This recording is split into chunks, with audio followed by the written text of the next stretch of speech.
The YouTube shooter. This is. I wanted to give backstory, but there was the YouTube shooter. What's it? Nassim Al Jafi Adham. She shot things up. She shot people up, and I left a comment because, what's his name? Jeff Waldorf, of TYT Nation. He was giving his thing on it, and he was, you're the shooter, you're the bad guy. There's no need for violence ever, that kind of thing. The no true progressive thing, the no true Scotsman thing is the no true progressive thing. And so, and I looked down, there's a couple of people with hearts next to their name. So he decided to give them hearts because one says she should have just got a Patreon going. I'm like, well, yeah, but she's not obligated to do that. And she probably didn't know she could. And then another said the two common denominators in most of these shootings are mental health and guns. We need common sense gun laws. Both sides should be able to do that much. And those people just don't get it. They don't get it. People are so partisan, red or blue. They don't have any idea that red and blue, they're just on the same aisle. They've always been. It's never been separate. But what I wrote, because I was like, people are going to flame me for this, but I decided to write this. I'm not a believer of the moral high grounds, so no heart will be next to my comment. I wrote a big smile. I said, I did a video, but I'll say it here in short. She shot innocent people. She should have shot the people who actually did this to her, those who gave the original orders to blacklist her tags and titles. Be upset with a free thinker. It's expected. She was wrong in what she did, and yet so was YouTube. I wasn't a part of the adpocalypse thing, and yet I fully understand what YouTube did was a form of homicide. Why? Because Nassim, like thousands of others, made a living on YouTube, and YouTube stole that from them for their own greed. No money means no home, no food, and then death if something can't be found beforehand. As far as any one of us need to be concerned, she was acting in self-defense, but like any white nationalist, she took it out on the wrong people. Okay, that's what I said. And I got 4 thumbs up. Hey, cool. And then this guy below it, Papanaya Shelley, he says to me, you're not alone in your thinking. It's scary to voice your thoughts, especially in 2018 United States. How did we get this way? And that's where I want to talk about things. But how did we get this way? How did we get to the point where we are afraid to voice our thoughts? And especially thinking like mine. No one's going to listen to my channels too much. I'm very appreciative to Conquering Thought. And I think Unique Sade still listens. But I'm going to say this. We got this way because we let this happen. We could have stopped it, but we didn't. It was in our face and we ignored it. We got shamed into being afraid to say what we need to say. We got bullied into it, and we got bullied into it by the trolls. We got bullied into it by the tough guy mentality of our parents, and therefore this has been around for the longest. The thing that people ignore is what's most in their face. When you go online or anywhere and you express your emotion about something, let's say you are the skinny kid and someone has been bullying you and you get upset about it. And you go and talk to someone. You want to tell an adult, your dad, a guidance counselor, or a friend or something. And what do you get in return? Stop being a punk. Why are you so weak? Why are you so thin-skinned? You're so easy. You're a mark.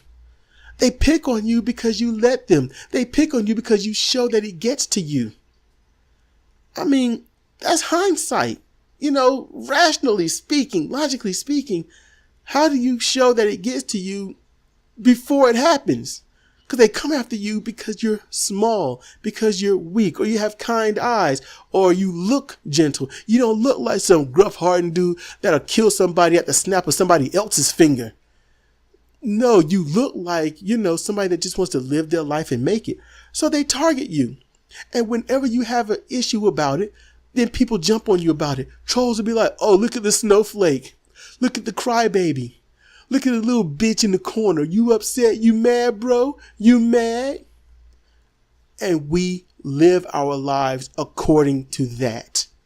We make sure that we do not say anything to get that kind of rhetoric thrown at us. We don't want that. That's what's happening. And that's what is still happening. Oh, yeah. What I said is, yeah, hey, YouTube, they did that. And I have much sympathy with it. And I can empathize. And I don't have to ever go through it. I don't have to. I just know, what if I were in that situation? See, that's what I can do. But when you say that to most people, and you say, hey, man, what if you in that situation? Let's stop being a bitch. Stop being a blue bitch, man. You all weak. What if that happened to you? And then you're like, you know what, man, you got a point. You know what I'm saying? I was asking you, you know, if you, what would you do if, you know, you went through that, you know? Oh shit, if I went through that, man, it wouldn't have been no thing with me. I'd have been like, fuck it. You know, I mean, if I'm making like $100,000 on YouTube and they decide to say, you know, fuck your monetization and all that, you know, I'd be like, you know what? I'm cool with that, man. You can't get to me. You know, some lying motherfuckers too. Because every single one who was making that money and they got hit, you know what they did, don't you? They bitched and they moaned. If it wasn't on YouTube, it was with their friends and family or to themselves. They're sitting there yelling at the TV, fuck you, YouTube. I bought a mansion and now I gotta live in a regular house. They crying. I mean, look, I can say that most likely I might not have been crying or anything, but I would like to say on general principle, I would have curled up in the corner and just blithered my eyes out. I would like to think that I would. I mean, I think it's rational to do so. If you're making a lot of money and you finally made it in life and then YouTube says, no, you ain't making it anymore. Yeah, I think crying in the corner is the right thing to do. I really do. But why can I empathize? Because I had a baseball collection. It's pretty good. Baseball, basketball, football. I had a massive collection. Had a lot of great cards, some rookie cards, second year cards and whatnot. And so, I mean, I could have sold them all for about $10,000 or so. And that was pretty good. And some of them was worth about $5,000 by themselves, you know, but on average, all of them was worth about $1 to $5 each. I had a lot of cards, you know, I still do. I couldn't get rid of them because when I tried to get rid of them, you know, because George Bush and the economy tanked, at the start of 2002, it was, I believe, I was like, I got to make some money. We ain't got shit in the house. We got nothing. I was living with my parents. Me and Sidra living with my parents, but we had nothing. So I wanted to help the parents out. I wanted to, you know, get us on a good track. So I wanted to get rid of all the cars that I didn't want in the first place. I only got them because my friends had them. So when I go to all these baseball cards trying to sell them, they're like, well, I can give you all the, literally, over, I think I have over, 6,000 or 7,000 cards. I think I could have got them all. I could have got rid of them all for about, I think $50. And I mean, when you drop, you know, from thousands to, you know, $50. No. Oh yeah, I hated George Bush. And I realized something. Politics matter. That really hit that. Politics matter. That's where that came from. And we're shamed into it because if we talk about how it matters and stuff, if for example, and this is racial, but just bear with me, okay? Just bear with me. Black people being gunned down in the streets and it's nationalized. Okay, you can't hide it anymore. It's on dash cams. It's on cell phones. People just filming this from their balcony windows in their apartments and you know, in their ghettos and in the projects or whatever the fuck you want to call them now. You know, and you can't hide it anymore. So black people been getting gunned down, and then all of a sudden, after enough people have been killed, then you get Black Lives Matter. Instead of doing the right thing and saying, wait, this got started because the police are gunning them down. What happens? You start picking on the black people. Well, if y'all want thugs, you know, you wouldn't get shot. If you want black, you wouldn't get shot. If you weren't talking back to the cops, you wouldn't get shot. If you didn't run away, if you didn't turn around, if you didn't have your hands in your pocket, if you didn't have a bulge in your pocket, if you did what the cops said, even though you did what the cops said, then you wouldn't get shot. You know, look, show me your wallet. Get your wallet. It's in the car, sir. It's in the car. Okay, get your wallet out. He leans over, get out of the car, shoots him. I mean, come on. I got a gun. It's licensed. It's registered. Okay. Get your wallet out. Okay. I gotta get my, don't reach. I'm not reaching. He's not reaching. Shoot him up. I mean, come on. You know, you got a toy gun. You're in the park. So look, this keeps happening. Police roll up 2 seconds. Literally, don't open the door. Windows roll down. Shoot him like you're a gangster in the 1930s movies. And then get out of the car and be like, we got to handcuff him. He's dead. Dude in the dark with a cell phone. Shoot him dead. I mean, you got Black Lives Matter and obviously you want to pick on it. Blue Lives Matter. What? All lives matter. What? You want to pick on it. And then, come on. Then it becomes a meme. Lives matter. Just putting alien lives matter. Giraffe lives matter. Whippet lives matter. Shar-Pei puppies lives matter. Whatever the fuck. It matters and it makes a meme and you just bastardize it. So then if you are on Black Lives Matter, if you support Black Lives Matter, then you can't really speak up because then you get ostracized. That's why it's like this.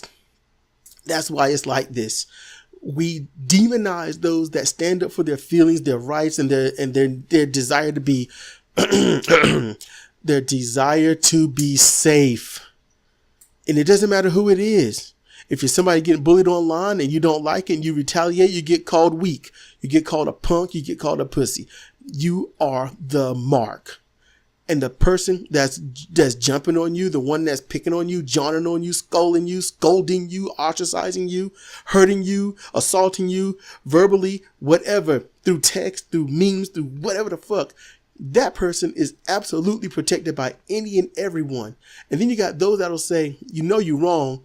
What? Oh, you signed with that weak motherfucker? And it's like, no, I'm just saying you're wrong. Well, fuck you. Then all of a sudden he's like, you know what? You ain't as wrong as I said you were. I was just saying that you might have been making a mistake. It's like, yeah, now you a pussy. You can't get out of it. So in 2018, it's not especially in 2018. It's been this way every generation there has been since humans had the ability to speak. And it's not going to change until we make it change. And we make it change by letting anyone that need not be hurt, let them have their voice. And if anyone shuns them, then you jump on that person. Instead of when you see a troll online in the comment section, don't respond. Try that. Don't respond. Just thumbs down it and move on. Flag it and move on. Or if you do respond, just say, are you really doing this? Is this you? I removed the comment from mine. I removed the comment because dude came in talking, oh, my Black Panther one. The one why is Black Panther crushing in the theaters was in the car. Yeah, we were doing that. And dude is all like, so you get on your Black Panther, Black ethnocentric, some shit or something like that.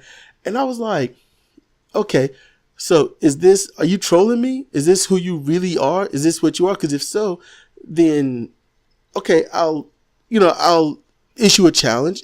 I'll ask you this, you answer, and I'll explain to you, in retort to what you said. But if not, okay, cool. So then he responds by saying, I got it. So he says, you know that moment when you write something and 2 hours later you don't give a shit? Yeah, that. So whatever. And I'm like, okay, so I erased all of it. It didn't get rid of the thumbs down, but that's the other thing. It segues into that. That's the other thing, the whatever generation. Anyone says whatever. Okay, then. I mean, I might have to do a thing on that one because mine can be a little funny and I'm not gonna, that gives away too much. But when people are talking and you're making a point to go whatever, that just nullifies it. It disrespects the whole thing. The whole conversation is null and void. There's no respect. And most people want to retaliate. Most people get upset over that shit, but they don't do anything because they don't want to look like the bitch. They don't want to look like they're weak. So they say nothing. And ultimately, when you hear it enough, what do? Monkey see, monkey do. So you end up saying whatever to things and you don't even think about it. Like saying, well, beginning a sentence with well. That just don't make any sense. Well, I think this. Well, we should do this. Well, I feel this way. Well, maybe I shoulda. People didn't used to do that. But once it kept getting done, it started in movies and then it just caught on and it won't stop. So that's why. I know this is a long response. I know that, but I thought this needs to be said. Why can't we say what we want to say? Why can't we voice our thoughts online or anywhere else? Because we have been programmed and taught to throughout the annals of time. We are just a product of our environment. We are a product of our predecessors' teachers. We are going to teach our kids the same shit. If you got a feeling and you and your feelings seem weak, I am going to chastise you. If your feelings infringe on my manhood or my womanhood, then I am going to chastise you. If you can't hold your own, then I'm going to call you out as weak and you should get bullied. We will teach them that. We can try to protect them all we want, but all we're doing is hurting them just like everyone else. And when our children hate us enough to not take care of us when we're old, we wonder, what happened? Where did they go wrong? When the truth is, where the fuck did you go wrong? And it's a rinse and repeat. So that's all I have to say. This is Cedric Kennedy for Comparative Reasoning. Thank you for listening.